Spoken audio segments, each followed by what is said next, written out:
This video is for entertainment and educational purposes only.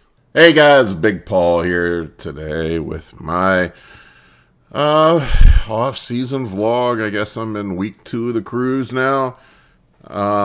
This is really the boring part, but people want me to keep doing this, so not a whole lot to report. Well, actually, there is. I had a weird health week, so well, I'll talk about it today, but we'll dig into all of it in just 1 second.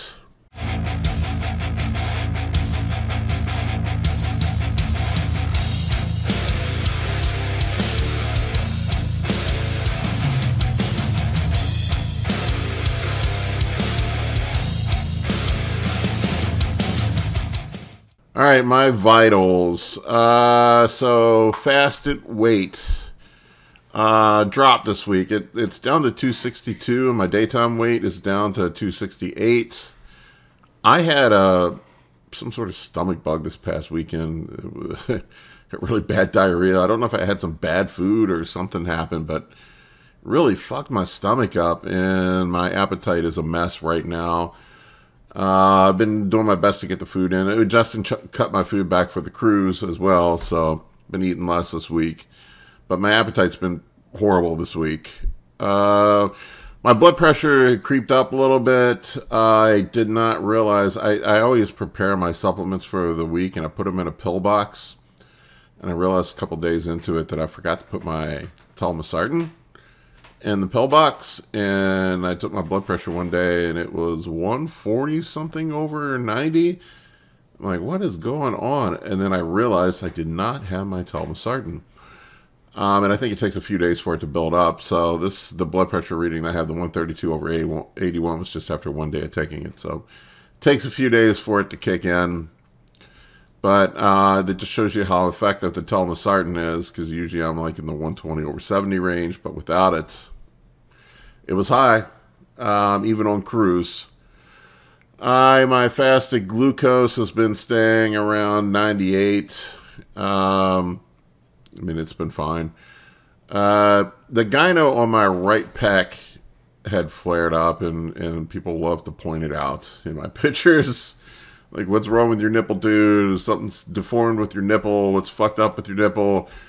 My nipple's not fucked up. Well, it looks fucked up because there's a piece of gyno under it. So I am addressing that. I am treating it. I added it back in AI. I think it was the MPP that caused the flare-up.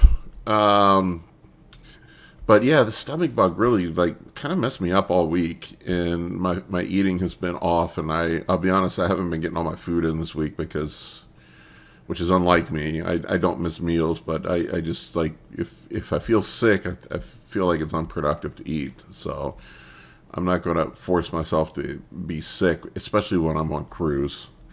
So I'm doing some things to address it. I've been doubling up on the glutamine, trying to put some glutamine in, some other things, but I don't know. Something really tore me up. Progress pics. You can see here from last week that I definitely leaned up a little bit. He said it was the one good thing about being sick. My abs are showing. You can see my serratus on the side. For being in the 260s, I feel like my body composition is not bad right now. I don't know what my body fat percentage is. People always ask me what my body fat percentage is. Don't know. Don't care. I go by what I look like in the mirror. And my rule of thumb is I always want to see at least an outline of or shadow of abs. If I can't see that, then I'm getting too fat. That's my rule of thumb. So that's kind of what I do. And everybody's different. Some people carry more fat in their abdomen. I don't tend to carry a ton of fat in my abdomen. My fat tends to be on my back, especially my lower back. And my ass, I get some fat on my ass. So, but rule of thumb for leanness is if I get to the point where I can't see my abs, I'll start getting rolls on my stomach. That's too fat. That's time to cut. So for those of you that are wondering if you need to cut or you need to bulk, if you can grab rolls on your stomach, you can't see your stomach, and you want to be a physique athlete of some sort, whether it's bodybuilding, men's physique, classic physique, whatever the fuck it is, you're too fat. You need to cut down. You can see my back here. I've definitely lost some definition in my back because I'm just carrying more fat. You can still see my hamstrings a bit, my adductors. Not bad for being walking around close to 270. Current diet, nothing's changed since last week. Justin left everything the same. I am cut down to 1 high day per week, which is usually what we do on cruise. We pull the food back. The objective on cruise, I'm not trying to grow on cruise right now, and this is something that people screw up all the time. On cruise, is just to let my body get healthy. Give myself a break from all the food, give myself a break from the drugs. I pull my training back a little bit. I don't train as hard when I'm on cruise. I still, lift the same weights, but I pull the volume back is really what I do. So I have been posting some training videos on Instagram as well. I know a lot of people have asked me about training videos, so you can see the volume and how I'm training on Instagram. So right now with the food, on the low days, I'm doing 360 grams of carbs, 330 grams of protein, 60 grams of added fat. Medium days are 75 grams or 600 grams of carbs, 315 grams of protein, and 40 grams of added fat. Once again, I remind everybody this is added fat. I am not counting the fat that comes in the protein sources. This is added on top of it. I try to keep my protein sources as lean as possible. Right now in the off season, it's mostly chicken, cod, 95% ground beef. Occasionally, I'll get some flank steak a couple times a week. That's pretty much it. I mean, I don't eat really much else for protein sources. I have been eating some protein powder lately. That may be why my stomach is upset. Every time I introduce protein powder, even whey isolate, I get high quality whey isolate. It always fucks my stomach up. That's why I tell people to be careful with protein powder. I can go into the whole protein powder diatribe, but people get tired of hearing me talk about it. You just have to be careful with it. You don't want to use it for every meal of the day. I use it 1 meal a day, maybe like 3 or 4 times a week, and even then I notice problems. And I posted a video up about it recently too, with the FODMAP diet. You have to be careful. If you start getting gassy, you start getting diarrhea, you have indigestion, bloating, that is a sign that your digestion is fucked up, and something that you're eating or a drug you're taking, something is interfering with your digestion, and it needs to be addressed. Simple as that. So I'm doing 1 high day per week right now. That it typically is leg day. High day is 1,000 grams of carbs, 290 grams of protein, and a cheat meal. Sometimes I don't do the cheat meal. It just depends. I don't know. I didn't do it this week. I wasn't really feeling it. My stomach was upset, so I kind of skipped it. Current PEDs, 100 milligrams of test every other day. Actually, I changed that up. I'm doing 125 milligrams of test 2 times per week. So that is incorrect. So it's 250 milligrams of test per week. I found at 250 milligrams of test, usually when I get my blood work done, my testosterone levels are in excess of 1,000. Usually they're in like the 1,200 range. If you cannot maintain muscle mass on 1,200 milligrams or 1,200 level of test, I don't know what to tell you. People think it's impossible to maintain muscle mass on that level of testosterone. It's just untrue. Now, you're not going to gain. You're not going to get huge. It's not going to, push you over the top, but you can certainly maintain what you have on that. I dropped the NPP a week and a half ago. I'm doing 10 milligrams of tamoxifen every other day and added 12.5 milligrams of exemestane every other day for the gyno. The gyno already has shrunken up. It is certainly the tamoxifen, I think, that exacerbated it. I reduced my GH to 4 units every day from 6. I'm still doing 1,000 milligrams of metformin every day, 1,500 milligrams of berberine per day, 80 milligrams of telmisartan. No human log at this time. I am still, actually the Lantus, I have 25 units pre-bed. I dropped that down to 20. And keep in mind with Lantus, it's just a basal insulin. It's a background insulin. I don't think my body makes enough insulin to keep up with the carbohydrates that I eat. And I'm really taking the Lantus more prophylactically than for growth. It is a replacement to take some pressure off my pancreas and keep my fasted glucose levels lower. My fasted glucose levels tend to get higher when I don't use the Lantus, and the Lantus is to help out with that. Training right now, I'm just kind of middle of the road volume, not minimum effective volume, not that low, not maximum recoverable volume, just kind of right there in the middle. So nothing crazy right now. Same split I've always done, the push, legs, pull, push, legs, pull, off. Rep scheme right now. If you want to see my Instagram training videos, I got another one coming out tomorrow. That's going to be for my push session that I did tonight. The compound movements are 10 to 12, 15 on isolation. That's what I'm doing right now. Nothing to failure. Everybody asks me how many reps in reserve. I really don't know. I'm just not going to failure. I don't know how you quantify reps in reserve, to be honest with you. Cardio right now is 15 minutes a hit 3 times per week. I'll be honest with you, I haven't really been doing that. Sorry, Justin, if you're listening to this.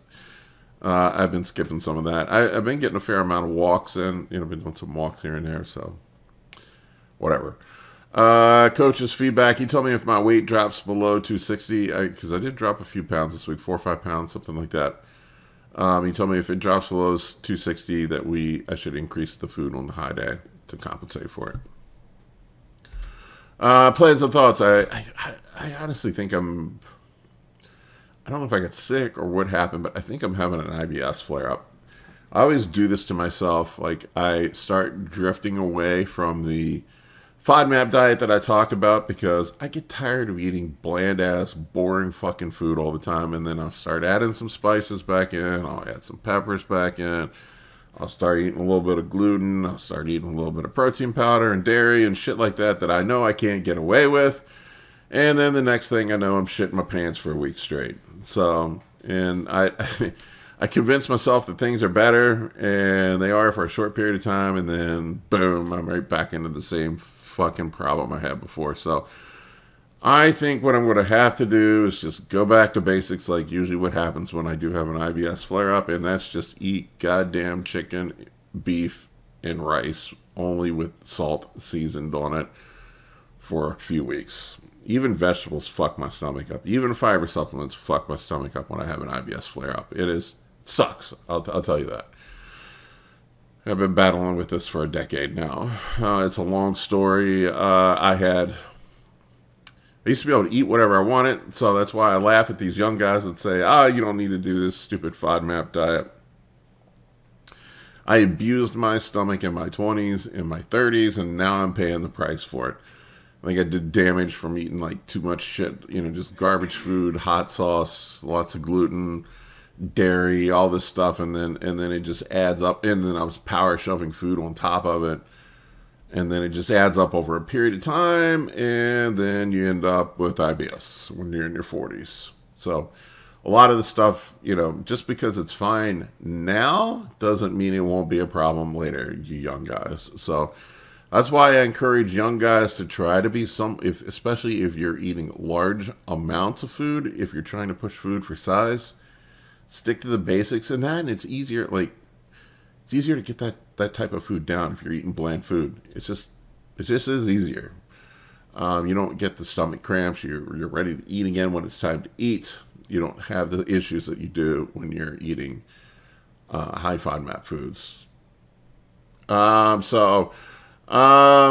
Strength is holding on cruise. My strengths have been just fine. Yeah, and I go back to that again. Like, guys have this notion, and I think what it is, they think that you lose everything when you come down to a cruise, and that may be true if you're doing stupid D-ball and anadrol cycles and running these short cycles where you don't really accumulate any real contractile tissue. That you just accumulated a bunch of fucking water weight from taking these steroids that add a bunch of water to you. So that 20 pounds you gain when taking D-ball and anadrol is not real muscle. It's just fucking water. and you're bloated up, and yeah, you have more leverage, yeah, you're stronger, yeah, you might look bigger in the gym, but then as soon as you come off, it's like somebody licked the air out of you. We've seen those guys look like somebody put a tire pump up their ass when they're on these bloated up, these steroids that bloat you up, and then when they come off, it looks like somebody just took the plug out and they let all the air out of them. Dudes that have real contractile tissue don't look like that when they come off. As long as they maintain a diet, as long as they're having some base level of testosterone, we don't lose weight like that when we come back down to baseline. We just don't.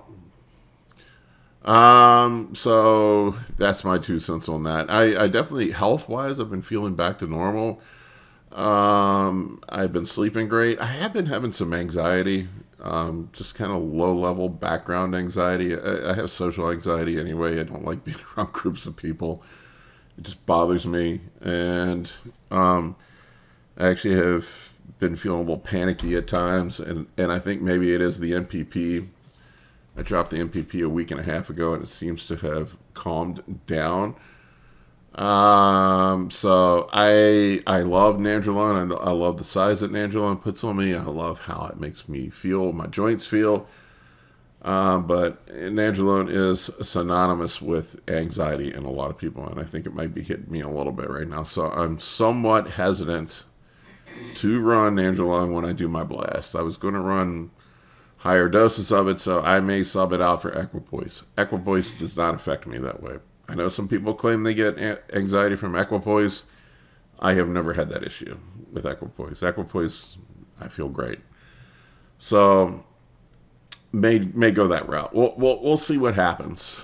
I still got another good 6 weeks and maybe even 8 weeks before I go back on blast. I'm probably going to go on my off-season blast sometime mid-September, maybe even October. We'll see how I feel. I need to get my blood work done again here in a few weeks. I did like a month ago, and things weren't that bad after coming off prep. It's probably the best it's looked ever coming off prep, but I just want to make sure that I'm okay to go back on blast. All right, guys, that's all I got for you tonight. Thanks. For coaching or consultations, head over to www.anabolicbodybuilding.com to book your spot today. I can help you with optimizing hormones, fat loss, muscle gain, physique, athletic performance, nutrition, and health. For more information, shoot me an email at bigp3rd@gmail.com.